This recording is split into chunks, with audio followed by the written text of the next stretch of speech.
Coming up on the payoff, Lillo Brancato is a guy who has been in my life and probably yours for a very long time. He played C in A Bronx Tale alongside Robert De Niro and Chaz Palminteri, and he shot to immediate fame.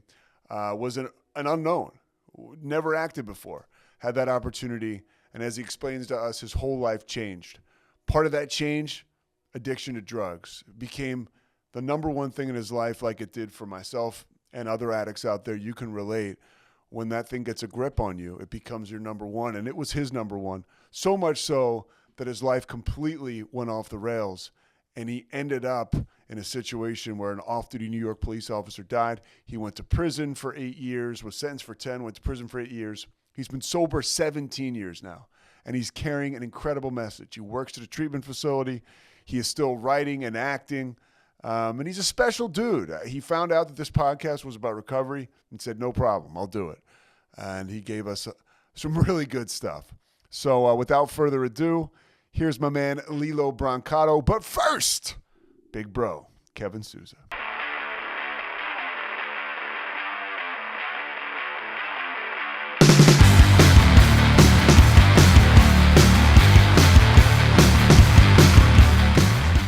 All right, so it's, by the way, so it's November 13th right now. You're going to have 17 years sober in 5 days. Is that right? Yeah, November 18th. Yep. And so how does that feel for you? Somebody who's, the mountaintop, then you get to the bottom of the mountain, and now you're back up again with all the stuff that you're doing with your own film work, your writing, and helping other people out in recovery. It feels great. I can't say that it gets harder. It gets easier because, the fruits of your, the things that you've done, all the good deeds, the sobriety, everything, you know what I mean? It starts to, everything starts to come to fruition. And then you look at it and say, damn, I wish I would have lived this way back then. It becomes a lot easier just because you see how much easier life in general becomes and how much more manageable it becomes.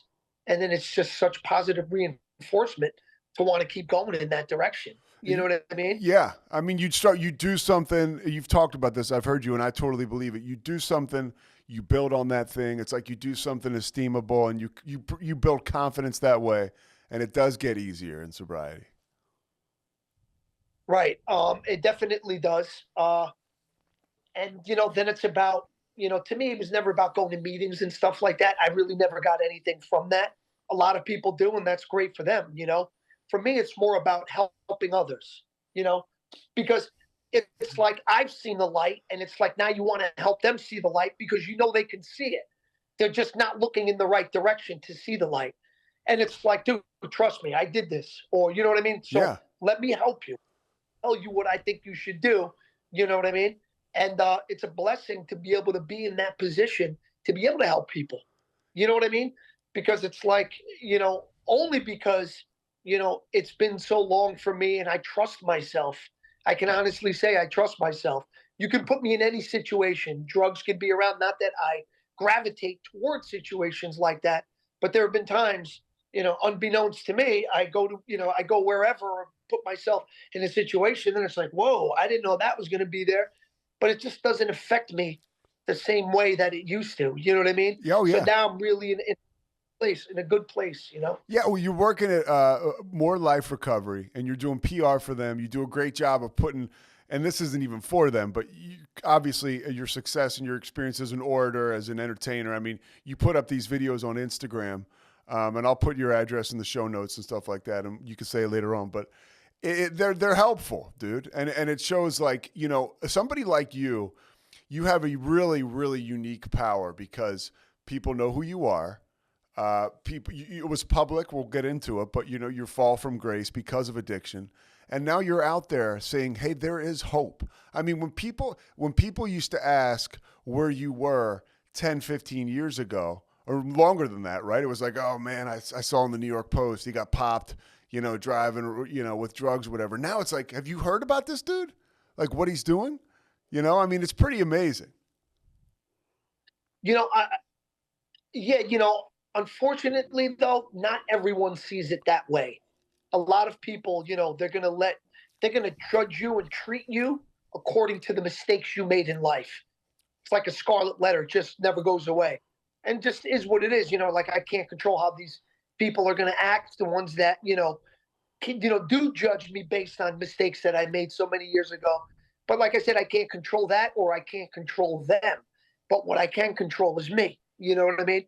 And I try not to. I'm not going to say because that kind of stuff did bother me in the past. But I'm getting better as time is going on to not let that kind of stuff distract me, and to stay focused and to go where I'm going.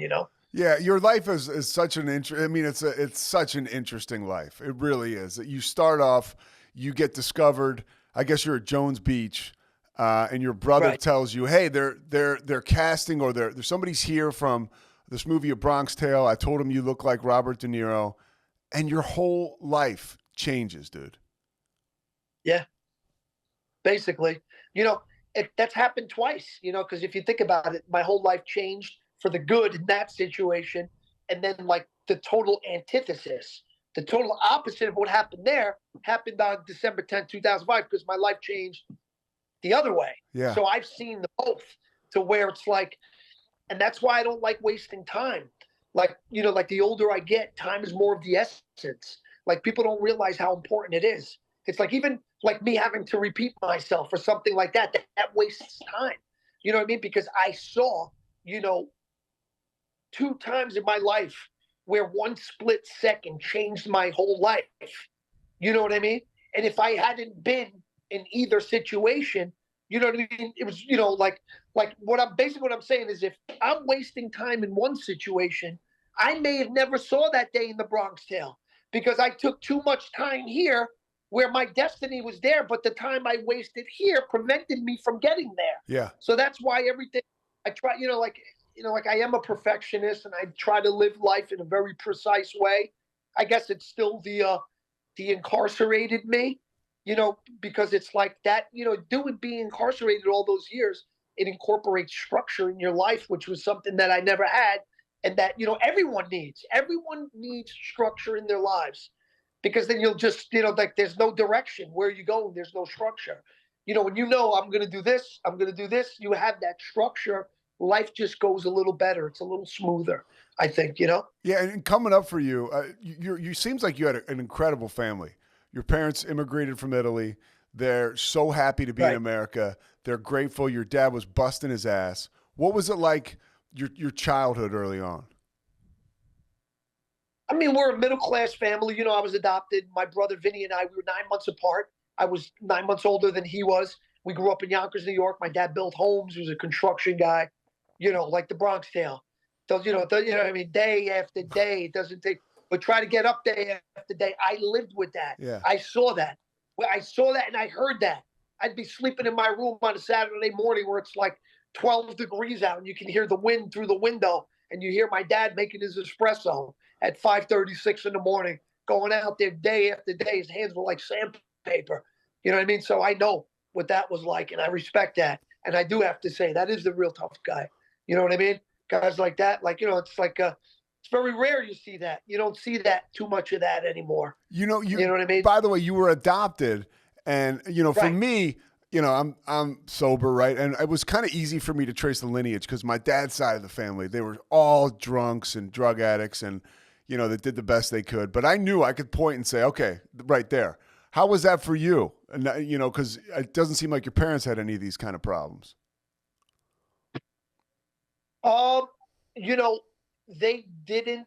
My dad passed away in 2018, but my mom, there was no, my mom's dad was a drinker. He liked the homemade way up wine. He drank a little more than he should have, and he did die of cirrhosis of the liver. But you know, it wasn't really around. Like people didn't, like my mother, father. That was a foreign thing to them. They didn't know much about addiction. So as it started with me, they didn't really know what would, like, what do we do? And first they would yell at you and this and that, because they think that's the appropriate thing to do in a situation like that. But then they realize, as time goes on, you turn into something that they don't even recognize anymore, and it's much bigger than them yelling at you and maybe giving you a beating or whatever, trying to straighten you out. then they realize like this is something that we don't know about, and it's scary. And where my addiction took me, obviously, was a place where another human being lost their life. You know what I mean? Yeah. Something that I think about every day.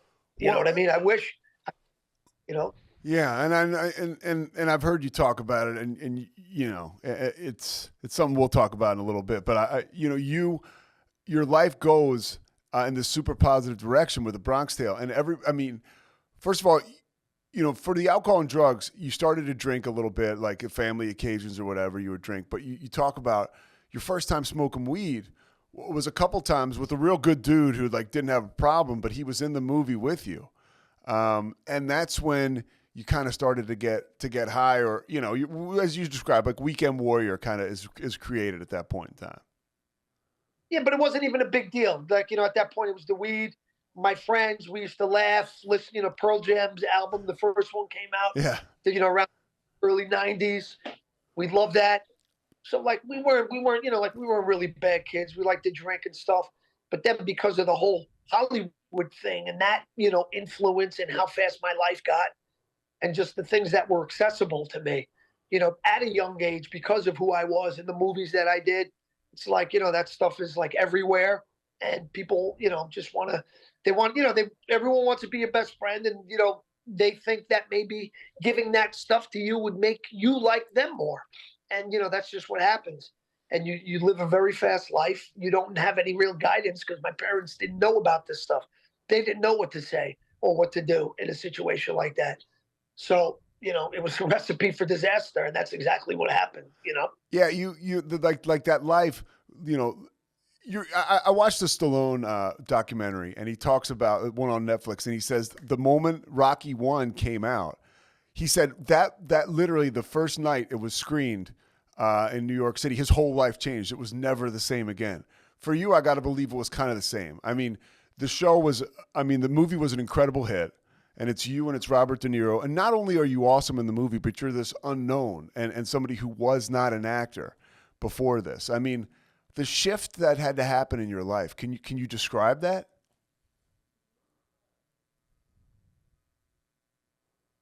Well, remember also, I was only like, even if it happened now, how old was Stallone when that happened? Do you know? I think he was in his 30s. I mean, he'd been in some stuff for a while, late 20s, That's 30s.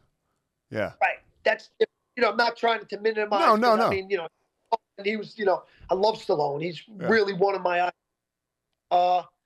and I was half his age though. You know what I mean? And so that kind of stuff. Like I was just discovering life. He already knew a little bit about the Hollywood thing. He was trying. He was right, but like all of this came like I didn't even go to my high school prom. I was just like being a teenager, a kid. So all those discoveries and all those new discoveries, just as a 16-year-old, can sometimes be overwhelming, right? Yeah. I mean, just that normal stuff, Yeah. right? Yeah.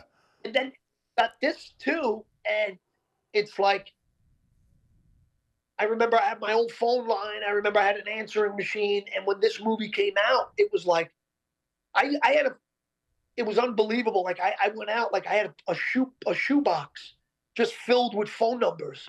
I would go out. It was like Stallone said, it was never the same again. It was never the same again. And you just ride the wave. You ride it the best way you know how. As a 16-year-old from a middle class family in Yonkers with no real experience in this kind of thing, and of course, million monumentally, as Chaz Palminteri put it, monumentally bad choices along the way. But I'm still here. I'm 47. I'm healthy. Trust me, I could outrun a lot of 20-year-olds, and I did. Two of them.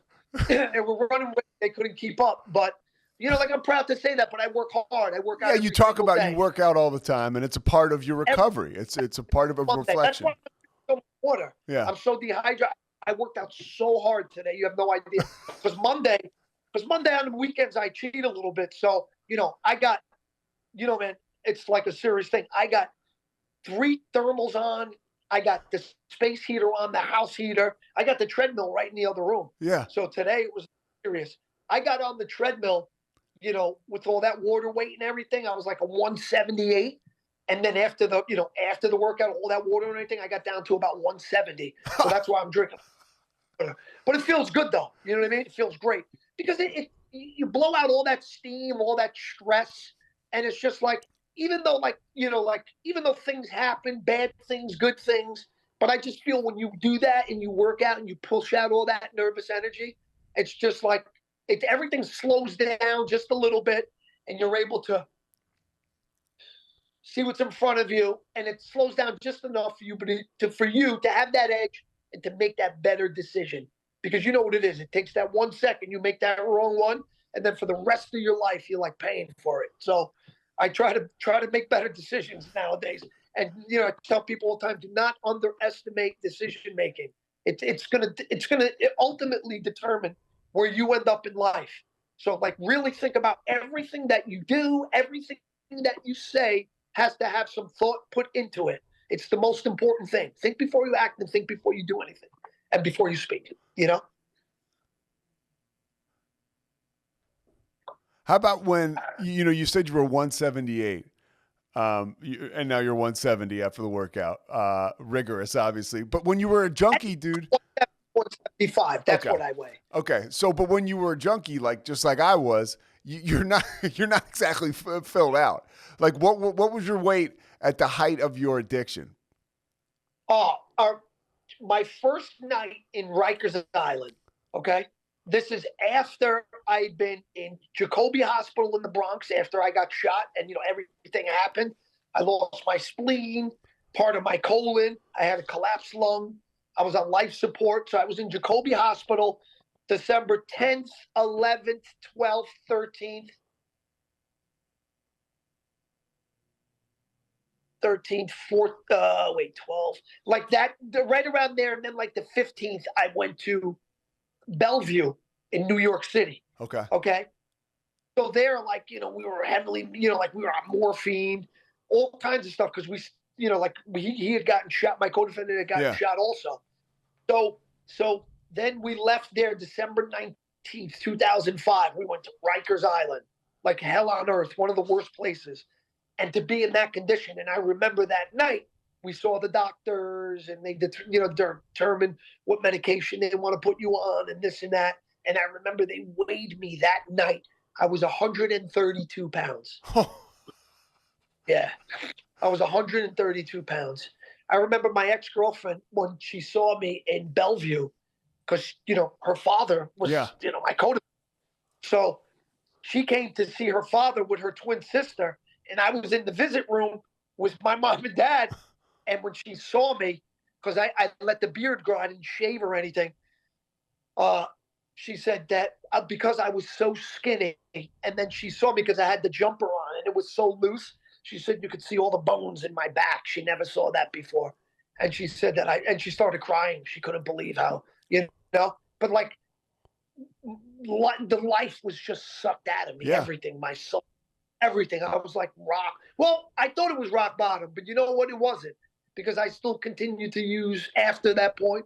You would think that everything that's happened, everything, like another human being lost their life, at the hands of my addiction, and got ourselves involved in all this big mess. And you would think like you would stop in your tracks and be like, you know what? That's it. I'm not doing this anymore. But it's not like that. It's such a crazy thing. I was looking to see if I can get bail, not even to go home for Christmas, just so I could smoke crack and be high. I was looking for a way to try to run out of the hospital. So nuts. I was thinking I was in Jacoby. I'm still close enough to the guy's house who I get the drugs from, this guy Joe. He ended up getting on the stand and telling on me on trial, this guy, I was thinking he was not that far. I could maybe slip the cuff off because I was handcuffed to the bed. Maybe I could do a quick sneak away, go get a couple of toys, and just come back like nobody. Is that nuts? Well, it's but you're talking to another addict. I understand it. Like for people that are from the outside, it's completely insane behavior. But to me, you're speaking my language and back in a different day. And it's weird because like you tell your story. And I'll ask you to kind of walk us through, that night so people know. You're hanging out. You had this girlfriend who you dated, was younger than you, like 19 or 20. You meet her father through that. 20, I was 20. Yeah. I was 28. Yeah. Yeah. Yeah, I was with her for, I was with her. Her dad, she lived in the same house as her dad. She was going to college. And, This is in the Bronx or you know, Yonkers? Yonkers, Okay. Yonkers. He was a, dude, he had been in prison already a couple of times. And I found out, he was a heroin addict because I got arrested for buying heroin in Yonkers, and he got mad because he saw it on TV at the bar. And he said, I told you not to cop drugs in Yonkers, blah, blah, blah. Then he introduced me to his guy. And then, I realized that he had, he was doing as well. He was a drinker. So then, like this girl, she kind of like slipped away, was starting to slip away because of my addiction. She was going to school to be a doctor. She was in Fordham College. So she was doing good things with her life. And there was just no more room for me because of the way I was living mine. So I became friends with her dad. We got close, and then we started hanging out. And then that night, December 10th, 2005, this is the first time we ever went out, like to hang out. We always just like go to the bar, we take him to get drugs. I'd get my stuff, drop him off. But this was like the first night like we really went out. He called me, we went out, and we didn't have any more stuff. No one had it. It snowed the night before. It was cold out, and it was like we were sick. So we went out. We went to a strip club. We went to this guy's house after. He didn't have anything. I went to the little kid from the Bronx Tale at 9 years old. He lived next door to the house we went to. That's how I knew this Vietnam veteran. I wasn't there to rob him. I was a junkie, broke his window to say, yo. You know what I mean? You knew the guy. I was sick. It's not a burglary. Yeah. Don't listen to what these people say. It's not a burglary. That's all nonsense. I've never been in trouble before that night. I was a drug addict. I broke the window. I was not in the house. I took the screen out. I never went in the house for a reason. I wasn't looking to go, and I was trying to get his attention.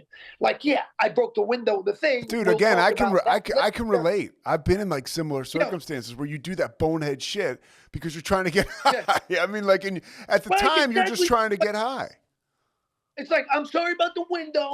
I'll take care of it later.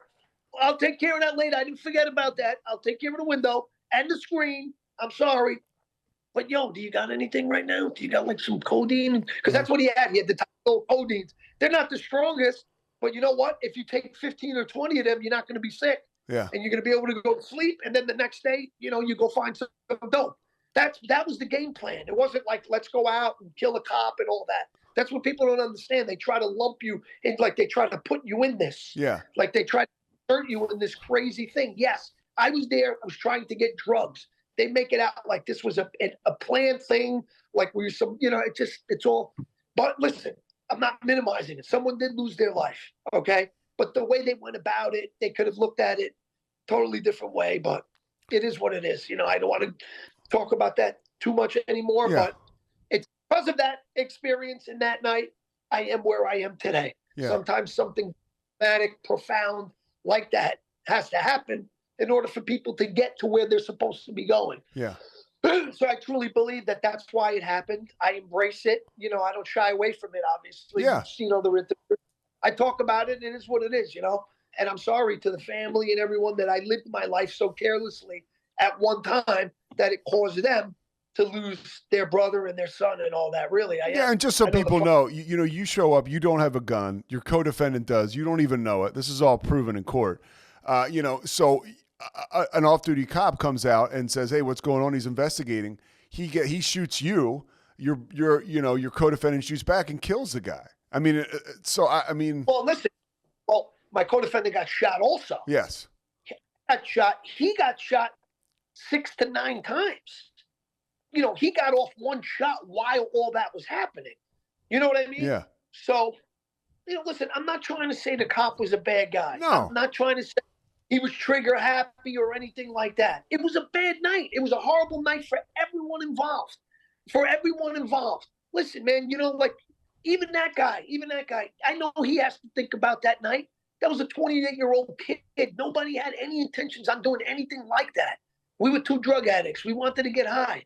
You've been in those shoes at one life, and so many other people have also. Yeah. And they can say, "But listen, we do crazy things." But I didn't want to kill this kid, man. He was younger than me. Come on. I just wanted to get not sick, go back home, and go to sleep. And then think about the next day, where am I going to get my drugs? Yeah. Not all of that, but that is what it is. But, like you mentioned before, more life. Yeah. More life recovery.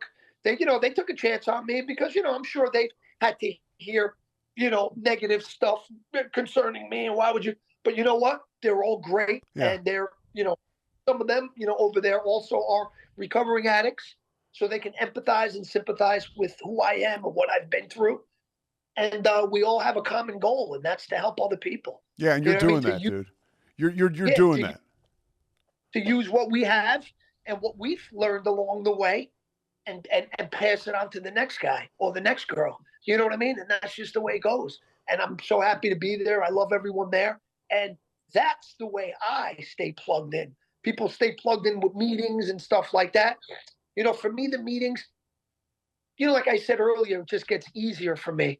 And I don't think like the meetings bring me back. Why do I want to keep hearing about that? I don't see the point, especially after all this time. And they say it's for the newcomer, but you can help the newcomer in another way, not where I have to hear this all the time. It's to save your life, not to become your life. That's the way I see it, because there's so much more. It's like we get better so that we could see the things in life that we were missing. But then we still stay here and do this and remind ourselves the time of our lives that we never want to be again or never want to happen again. To me, that never made sense. Well, and and in what you're talking about here too is, you that whole experience would give you an opportunity to glorify some of it too, because I was in New York when you were in New York. I was kind of at my peak. I can remember seeing you out like downtown and stuff, and like, you were a normal, nice. Yeah. What'd you say? I said I was out every night of the week. So yeah, I mean, yes. See me. So this is from 2000 to 2003, I guess. But I just want to ask you, what was it like being, the person you were, and the person you are? Not only were you, a popular actor, but you were in a movie that was like New York lore. It's like being in Diner or like being in the Pope of Greenwich Village. Like, what was that like for you to go around and operate and be in the nightlife? And, you kind of have an all access pass, I would imagine. Yeah. It was like everything was carte blanche, And, even like the New York City police officers, man, even to this day, I still have nothing bad to say about them. They were always like the coolest guys. Like, many nights, like, you know what I mean? And so, even to this day, I've come across, some cops. And I guess when they're together, they have to stand for a certain something, and they have to take a certain stance concerning me. And I respect that, because you know what? They stick together. They stick together. And the way they do, I respect so much. And also, I will say that the ones that are like, for the most part, you would think that I would, see these police officers and these members of law enforcement, it would be a negative. It's usually not. Yeah. It's a lot of times you see them one-on-one. It's a different experience than you would have thought. And a lot of them a lot of them are really just cool dudes, man. And they understand what it is. You know what I mean? And, I'm grateful for that. And I hope, the way I've lived my life since I came home has at least made the death and someone losing their life worth it. Not worth it, No. but at least not worth it, never worth it, but at least gives it some positive meaning. Like, this guy lost his life at the hands of this guy and this guy's addiction, but this guy is actually doing something about it, to where he recognized that his addiction was something that took, made a contribution. Dude, it's a living amends. Like, I don't know, I know you don't go to a ton of meetings. I do. That's, by the way, part of this podcast is so people know there's many different ways to get sober. That's why I started this. Like, I don't want people to be freaked out. Like, oh my God, if I get sober, I'm going to be in a church basement all the time. Like, that's not what it's about. Even if you do the 12 steps. It's about that. You want your life back, man, go live it. Yeah. Don't keep yourself. And that's the way I see it. And, like the whole disease thing, whether it is or it's not, the way I see it is, I don't think it is. But even if it is, it shouldn't be thought of that way. Because when you think of it as a disease, it's like, okay, when I'm on the treadmill, right? When I'm on the treadmill, and I know for this minute I'm going to have this speed on this fast, I have to stay at that speed or else I'll be in the next room through the wall. You understand? Yeah, oh, yeah. You understand? When I try to do that same thing on the street, even though for this minute to this minute, I run at top speed as I would be on the treadmill, subconsciously, I know I'm not on the treadmill, so I do slow down without even realizing. When you think, and you're hardwired to think, this is an illness, this is a disease, and it never goes away, it never will go away. It never will go away. And I think that when we think that way, even though we don't realize it, sometimes we will gravitate that way and go get high because we feel that we are sick and the world has to understand that. I don't see it that way at all. I know a lot of people do, but I think they're hurting themselves more than helping themselves. Yes, we're definitely different. There's no way we're the same. You get people that can drink 3 beers, have cocaine left over. Yeah. I got left over, right? I got you got those people. You know what I mean? We're not those people. No. But I think to go and say it's an illness like that and a disease, I think it may very well be that. But I don't know if that really helps people like us when we feel, because it's like we're like pariahs. We are sick and we got to be pushed away here. It just doesn't serve you any purpose. I think I think it does you a disservice. You know what I mean? That's my own opinion. Yeah, no, but I can tell you what does people. I can tell you what does people a Right. service is when you tell your story. Because when I heard it, the last time, as we get to your sobriety, I won't take up too much more of your time. But you get to Rikers Island, which is like school's out. I mean, the way you describe it is it's like the scariest place on earth, and that's where you overdose, and then you keep using a little more, but then finally something happens. Like, take us through that sequence where you get that gift of desperation, or the light goes on, or whatever happens, where Lilo is going to change his life in jail and then ultimately in prison, because Rikers is a jail. Right. It was, November 18, 2006, when it was the last time I used it. And I remember that was, I stored it 4 bags. It was in Rikers Island. I hadn't went to the box yet because I knew I was going. I knew I was going to the box because I already got. Which is like solitary, right? Yeah, but you don't go right away. You get the ticket, you have a hearing, and then they find you guilty or not. They bring what's called an adjudication captain from another building, so they don't even know you. They could be fair and impartial. You have the person that writes the ticket. They give it to the adjudication captain. She puts the tape recorder on. She says, so-and-so is being charged with this and this. How do you plead? And then, you have all of that. So it was a little bit. They found me guilty. They gave me a urinalysis. So I was positive. And it was morphine, MOR. It was the drug test was for MET, methamphetamine, COC, cocaine, THC, marijuana, and then MOR, morphine. So I guess that was the opiate side. Yeah. It was, but I remember specifically it was MOR, and that's what I was taking, was morphine and heroin. I was getting the MS Compton at church, and then I was getting the heroin upstairs. So, it was the ticket, because they got to find room for you and whatever. So boom, I go to the box, and I got my friend Corey Rabin, who's like my mentor. Sober. He's a real estate lawyer. He's all in a few other kinds of law. Well, but he did closings for my dad. My dad was a builder, so we knew Corey's dad was a judge. Passed away, Mr. Judge Rabin. My cousin Pat was there on the visit as well. But we've known Corey, like I was just on he has a podcast called Crosstalk. So,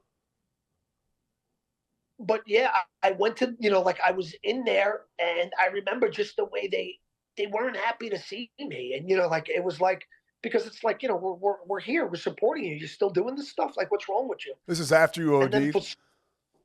Yeah. And this is when I was in solitary. That they finally brought me there. And now, I'm going to be here for a few months because I got 80 days. So I was in there, and I remember them just being very disappointed, and just something clicked. And when I was walking back to my cell, I really felt that God was going to give me another chance, that it was all up to me, that the ball was in my court, that all you have to do, Lilo, for me, to give you another chance is just stay sober. Just don't use it anymore. And I thought to myself, for some reason, it felt easy that day. It just felt like, because like even though it's a yes or no thing, how hard is it? Yeah. You know what I mean? That's like so like when you have cancer, you're sick. You're sick. But this is a sickness that you choose because it's right there in front of you to not choose it. Right? It's right there. Choose it, but we do choose it.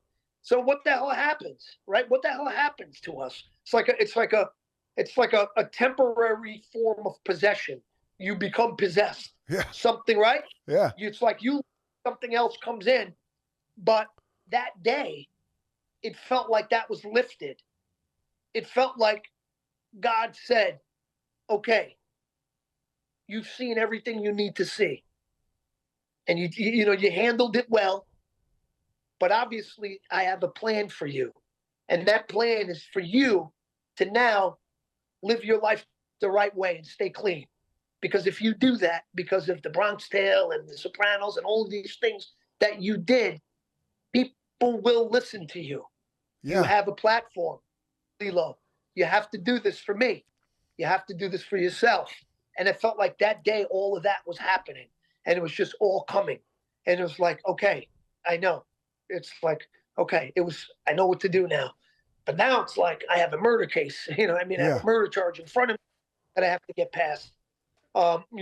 Before. Yeah. So how did your perspective shift? Because that's the main thing. I mean, how you look at things really has to change in order for somebody to stay sober. At least that's my experience. How did that happen for you? Because you're still facing this murder rap. Right. Well, the way I looked at it now was yes, like before I was thinking, damn, I was so afraid that I'm going to go away forever. I was partially getting high just to not feel that. But then I realized what an asset to myself and my lawyer and my case and everything else that I would be if I stayed sober. Because who knows my case better than me? You know what I mean? And, I did a lot of research, I studied the law.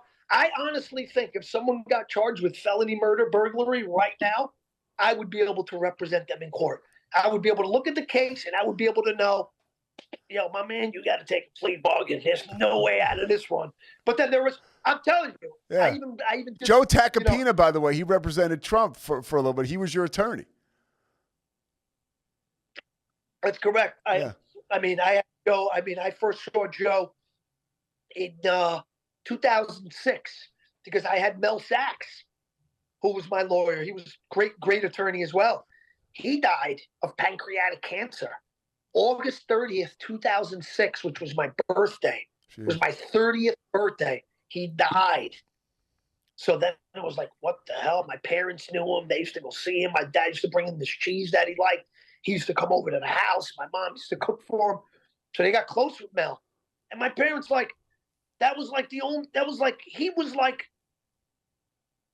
was the only thing from keeping my parents from jumping off the roof. At that time, he was there to comfort them. He was very good with them, and he made them sleep better at night. And I was so thankful for that man for doing that for my parents. But then he died. So then my parents were like, what do we do now? So my cousin Pat, who's an attorney, I did whatever research I could from inside.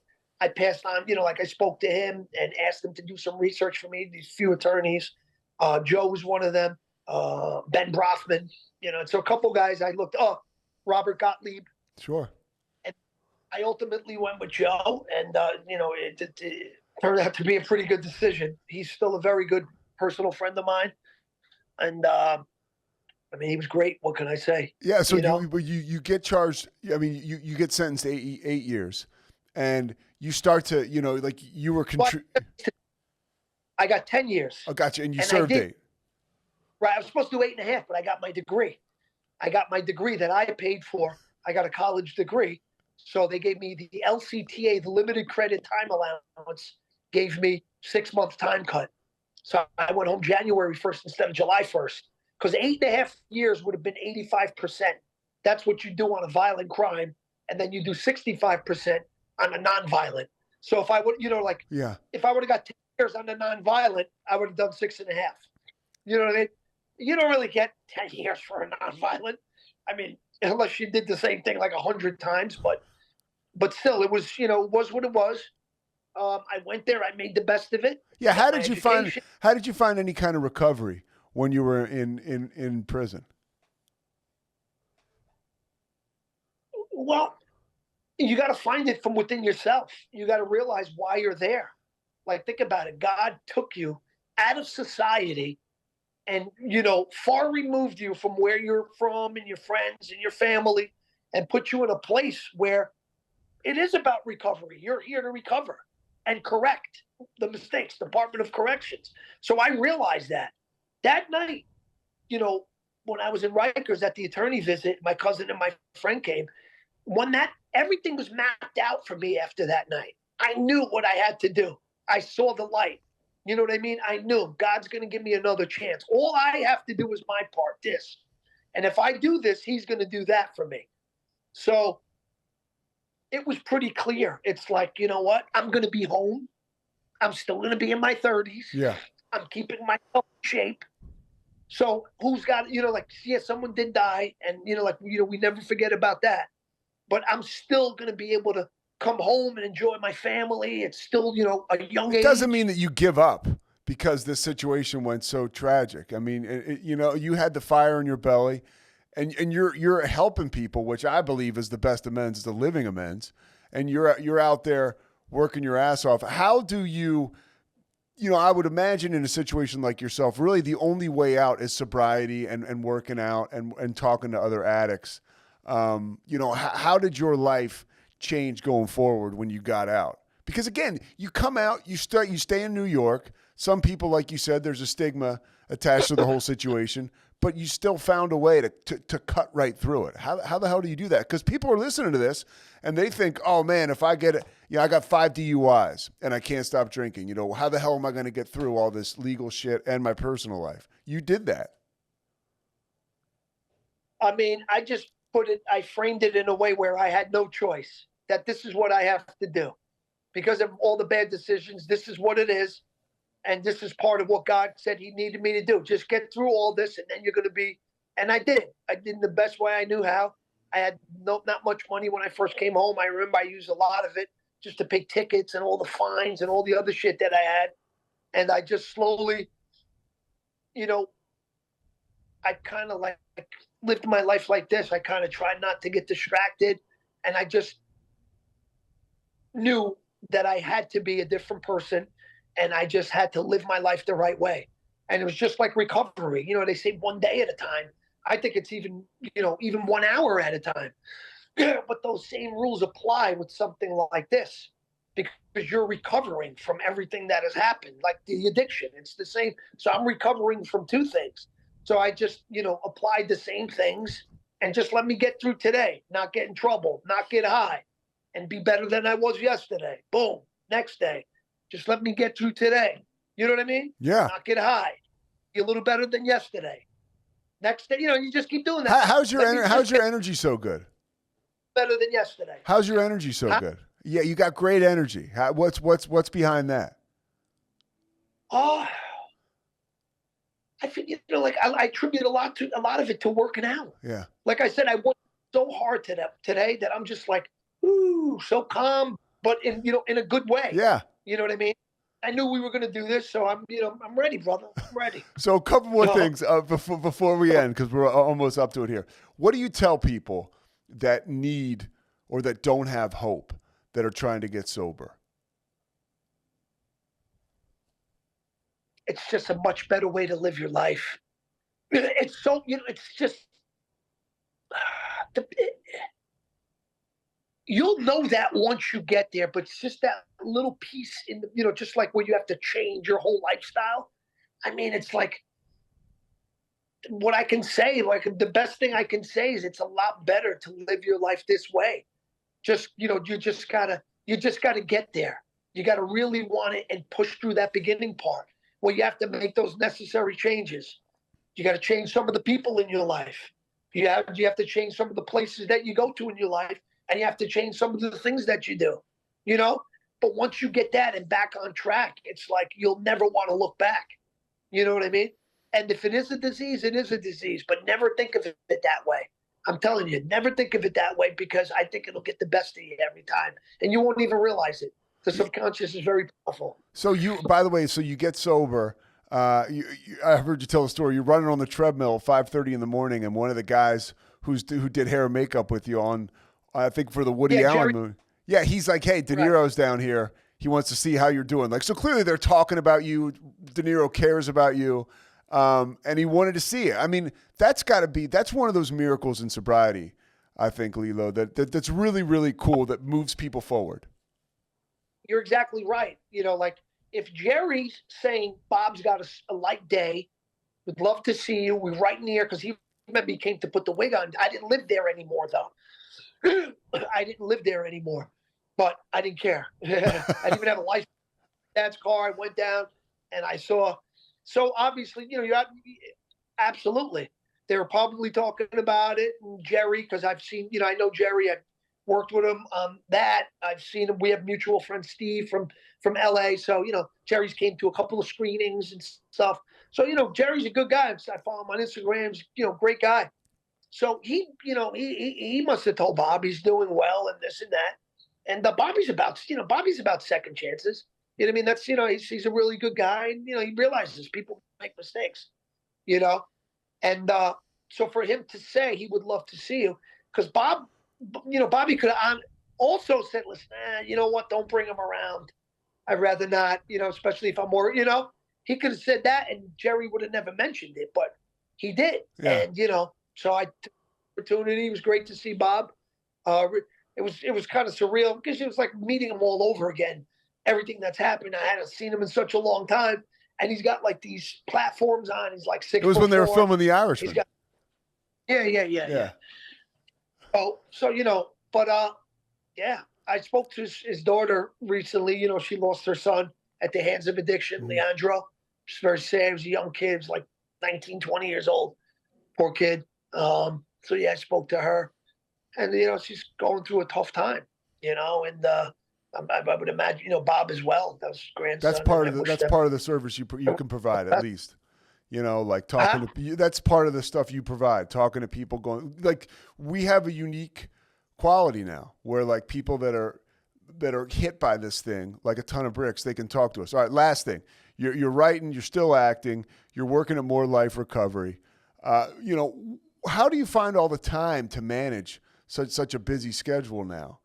I mean, because you really are very busy. You make time for the things that you want to do and the things that are important to you. So it kind of comes easy. These are priorities. The more life, I just feel that is the most important thing in my life, because, I'm there, and, I got these kids that I see in the groups, and, they're there in recovery, and I was once exactly where they were. And these are like, it's not only kids, because there's grown men and women, but these are human beings, and these people, these are people's children, and I think about how important of a responsibility that is, and to just go there, and I see some, the hurt in some of their eyes and just what they're going through. And like I said, I know exactly where they've been. And it's like, almost like you said, like a special power to be able to now, like, do your best and even have a pretty good shot at bringing some other person's kid back to them safe and sound. There's no better feeling than that, than having some kid's mother or father, get in touch with you 2 months later and say, hey, Lilo, I'm Scott, Brandon's dad. And, he's doing really well. He talks about you all the time. He's going to meetings, and he's, he started doing the things he loves again. Thank you so much, man. Got my son back. Stuff like that. Like, I'll start crying right now. You know what I mean? Like, that's what it's really about. You know what I mean? Yeah. Stuff like that. Well, thank you for sharing that power with us today. I've gone over. I appreciate your time so much. I've always, followed you, looked up to you, and it's cool to see how well you're doing now. We're the exact same age, pretty much. So, thank you very much for all you're doing. I mean, literally, recovery. You were like, hey, no problem, and I appreciate that. And I appreciate your time, and thank you so much for having me on, brother. Thanks so much for listening to The Payoff with Pete. Once again, I'm Pete Souza. And of course, we are part of the Rogue Media Network. All kinds of good podcasts you can find at roguemedianetwork.com. And of course, you can find this podcast and all those other ones wherever you get your podcasts, iTunes, Spotify, other spots like that.